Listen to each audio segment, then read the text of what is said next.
Hey team, and welcome back to the channel. So I wanted to kind of carve out some space to do something a little bit more informal, a little bit, infrequent, to be able to either kind of share thoughts that I've had, explore different topics, or answer questions that I get a lot. And so one question that I get asked every now and again is, can I make a planetary talisman for a planet that is not like in domicile? Can I make a planetary talisman for a planet that is not in one of these like stronger forms of dignity? And the answer to this question is kind of yes and no. So first, I kind of completely understand where this line of questioning comes from. For those who are unfamiliar, in traditional astrology, we have a system that's called dignities and abilities. So there are certain signs or portions of signs where particular planets are said to perform very well in. You have the domicile, which most people will know as rulership, the exaltation, the triplicity, the term, and the face. And this is sort of the hierarchy that these dignities are presented in. Domicile is the best, exaltation is the second best, triplicity is third best, term is fourth best, and the face or decan is the last. And this is something that, especially in like earlier forms of astrology, like the Hellenistic astrology, where you kind of see some combat going on, where different authors will say that, oh, this form of dignity is better than this form of dignity, and you'll get just like some really wild, ridiculous statements to where it'll be like, term is the most powerful form of dignity at all. It's like, okay, well, whatever. So astrology in sort of like the early Hellenistic astrology didn't have itself kind of sorted out. That kind of came later, where this kind of more standard hierarchy evolved. So when we're making planetary talismans, when we're making astrological talismans that are focused on planetary energy, the conventional wisdom is that you make those talismans when that planet is in a sign that it does well in. So usually we limit this to the domiciles and the exaltations. These are like the strongest forms of dignity that a planet can experience. And so dignity in many ways directly translates to power, to force, to conventionally positive outcomes, to where planets that are more dignified are more capable of being able to perform well, and planets that are less dignified are less capable of being able to perform well, or perform in some kind of corrupted or dysfunctional manner. That's sort of the conventional wisdom. There are, of course, mitigating factors. Please don't take from this that, your Venus is in a weird spot and it's dysfunctional or corrupted or something like that. It might experience issues and difficulties, but that's a different thing. But when we're taking these planetary energies and we're applying them more specifically to talismans, we want to have the strongest, the best kind of form of dignity and expression of that planet as possible to help us in our workings with that planet, or whatever it is that we intend for that talisman to be for. That's kind of the conventional wisdom. But can you make talismans for planets that are not in those higher forms of dignity? The matter of fact answer is yes. Of course you can. There's no limit to there's no limit to a planetary talisman. Like, you can make a planetary talisman at any time with the planet in any condition. So yeah, you can absolutely make a talisman when a planet is, in triplicity instead of domicile exaltation, or in face or term. Like, you absolutely can. The real question, because you can even make talismans of planets who are like in detriment and retrograde. Like, you can make them whatever you want. Like, there's no force is going to stop you, and it is still considered an astrological talisman so long as it's made, during appropriate times and out of the right materials that are conducive to that planetary energy.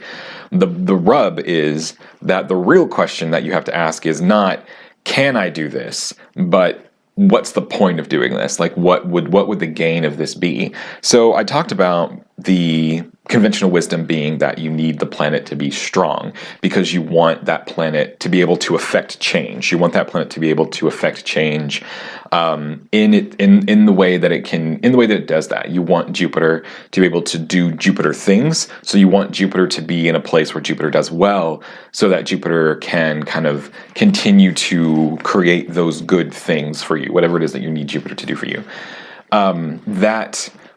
The ability for that planet to do that becomes hindered based on a variety of factors. It's why you don't want things like the planet to be cadent, or the planet to be square malefic, or the planet to be retrograde, because every kind of hit that it takes like this takes away some of its efficacy in doing what it needs to do, or brings in elements that are potentially dangerous or dysfunctional that can get in the way of whatever it is that the talisman is trying, that you would like the talisman to be able to do. Like if you're trying to make a Jupiter talisman for wealth, awesome, that's something you can absolutely do.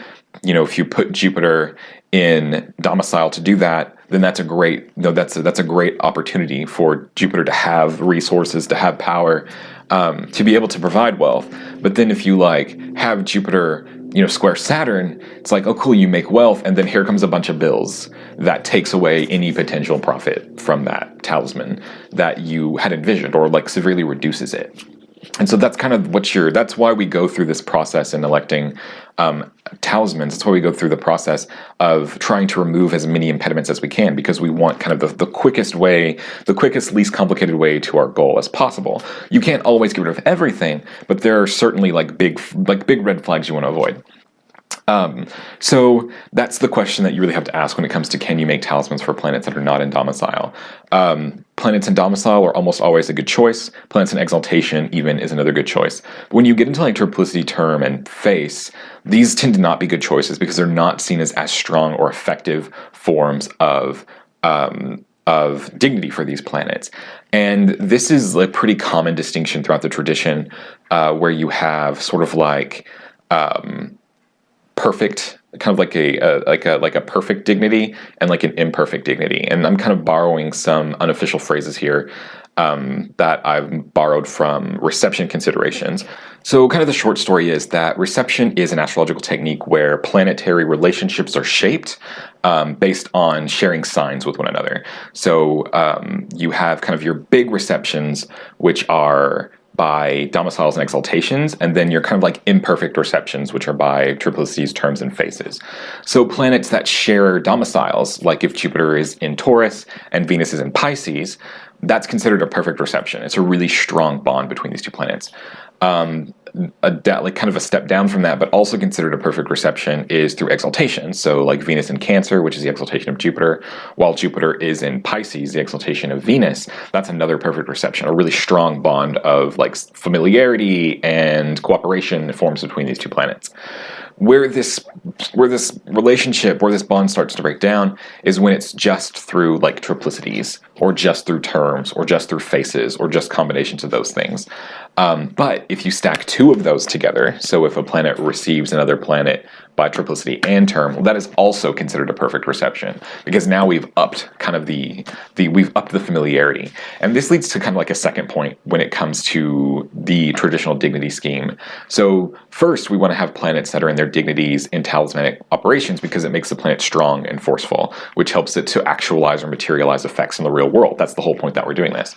Well, maybe not the whole point, but a big factor in why we're doing this. The second point is that dignity in general also represents authority for a planet. Like these are areas in the zodiac that a planet is responsible for and has authority over. So this is where you start getting into like the mix and matching parts, where planets have enough authority in their domiciles and exaltations to be able to like have to have authority to be able to like execute like executive actions. They can just do what they want, and there's not really much anybody else can say about it because they're the bosses. They're the big bosses of this place. When you start getting into triplicity, term, and faces, here they might have limited authority over like particular parts of the sign, but they don't really have like they don't sign the paychecks. They're not the owners of these signs, so they don't really have the authority and the gumption to be able to like issue these decrees to help things manifest through talismanic workings. So that's kind of another part that gets that we have to face up against when it comes to making these talismans that might include or focus on planets in limited forms of dignity. The first is, are they going to have enough strength to be able to do what I need them to do without, much commotion? And the second is, are they going to have enough authority in this particular part of the zodiac to be able to actually do something? To be able to actually like make a call to be able to actually do something. And as you get into triplicities, terms, and faces, the answer for both of those increasingly becomes no. As planets kind of fall through the dignity scheme, they lose that power. They lose the amount of power, the kind of type of power that they had. And as they kind of fall through it, they also lose that authority, that ownership, that responsibility to be able to make calls about how things work out. So that's generally why you don't see planetary talismans for their triplicities, terms, or faces being offered, being sold, or being kind of recommended in any way. They are just typically are not worth the trouble and may, in many cases, end up creating difficulties, like kind of unforeseen difficulties, because at the same time, dignities are not necessarily like replaceable stacking concepts. They sort of each have their own flavor about how things go about them, and how they do things, that makes it difficult to make like one-to-one comparisons. Like a planet in its term is not just like half as strong as a planet in its exaltation. It does things differently. And approaching talismans for planets in these positions that way, like through this kind of own unique manifestation or signification of these dignities, might be another way to kind of phrase it or go about it, but it isn't quite what most conventional planetary talismans are made for. That's not that thing. That's not it. And now this question of can we make talismans in lesser forms of dignity, I can understand why it's very attractive, why the concept is a very attractive concept. One, because it of course opens up the amount of zodiacal space available to planets to be able to perform talismanic feats in, and that's a really cool thing. Especially when it comes to like these slower moving planets, like Saturn moved out of Aquarius. So we had like a good 5-year period where Saturn in Capricorn or Aquarius could form a good foundation for a Saturn planetary talisman, because those are both of Saturn's signs of domiciles. But now that we've slipped into Pisces, Saturn's not going to enter, its sign of exaltation, Libra, for like 21 years, which is a long time, a long, long time. So the idea that, well, it's fine if I can't make a Saturn talisman while Saturn is in, its sign of domicile exaltation, so I'll fall back to a triplicity, a term, or a face, which is something that I'd have access to a bit more frequently than, like a bit sooner than 21 years from now, right? Another thing, too, is that I think this conversation gets a little bit muddied because of the applications of decan talismans. So the faces, the final form of dignity, the kind of the smallest form of dignity a planet can have, are also referred to as the decans, and there is a long tradition of utilizing decans as a form of talismanic magic.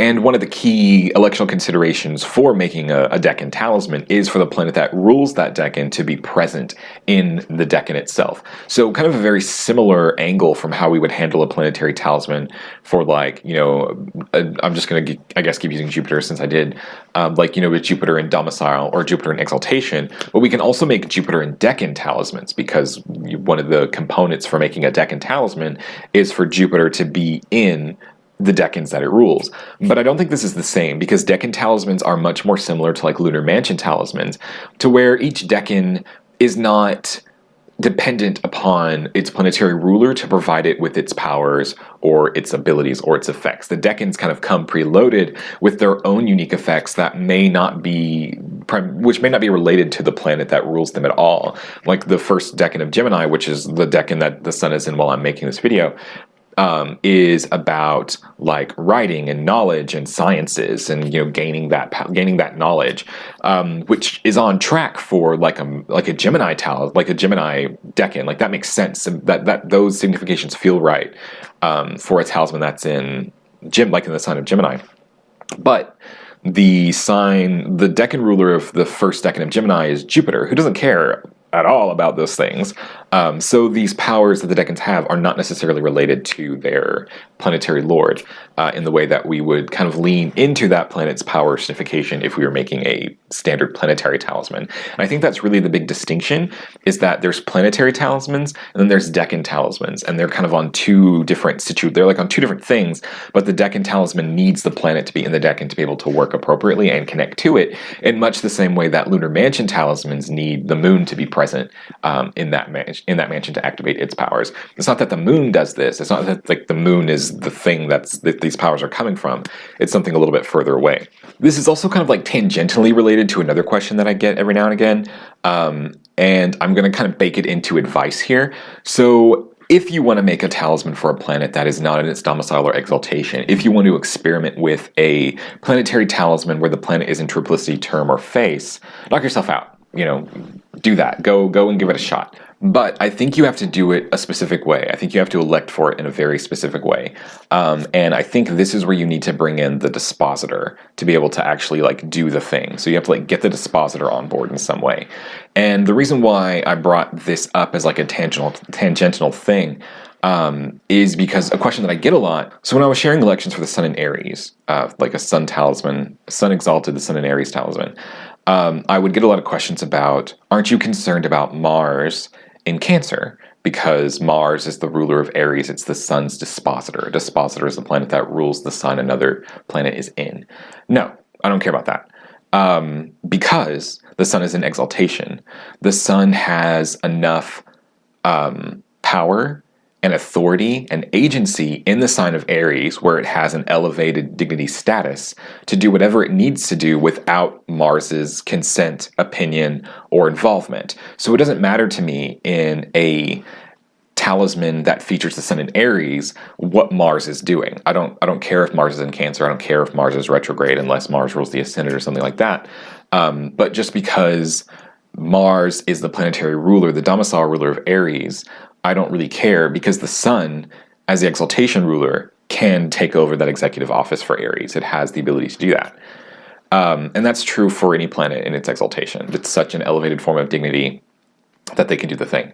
But planets who cannot do the thing are going to be planets that are in their triplicity, planets that are in their terms, and planets that are in their faces. So if you're wanting to experiment with and play around with talismans, planetary talismans made with planets in those lesser forms of dignity as the focal point, do it, by all means.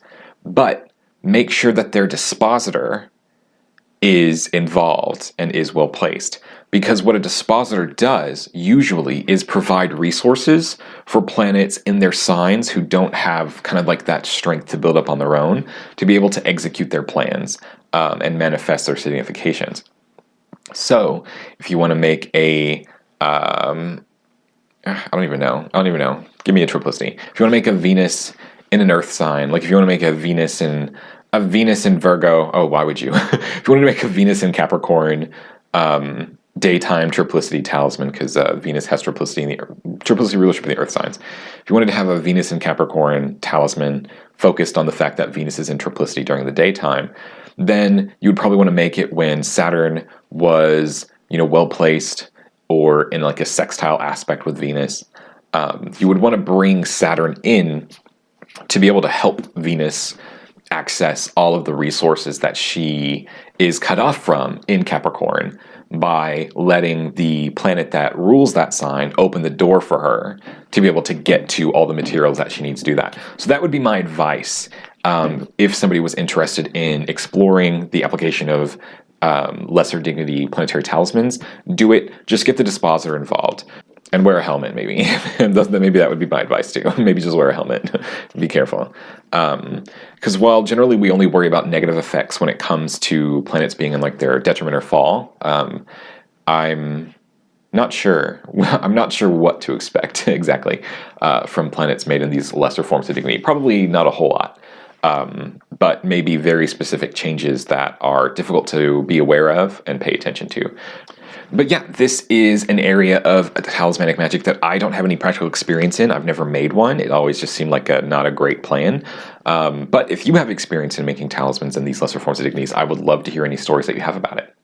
But thank you so much for watching, and hopefully you learned a little bit of tidbits or insight into how different electional considerations are kind of weighed, or why we do things the way that we do. And if you've been inspired or interested in exploring kind of this more niche or maybe off-label use, off-label applications of talismanic magic, I would love to keep me posted. I'd love to hear stories or experiences that you have with it. And then I also look forward to kind of sharing a bit more thoughts and answering more questions kind of in this more in this more context or framework or setup. So look forward to that. Stay tuned.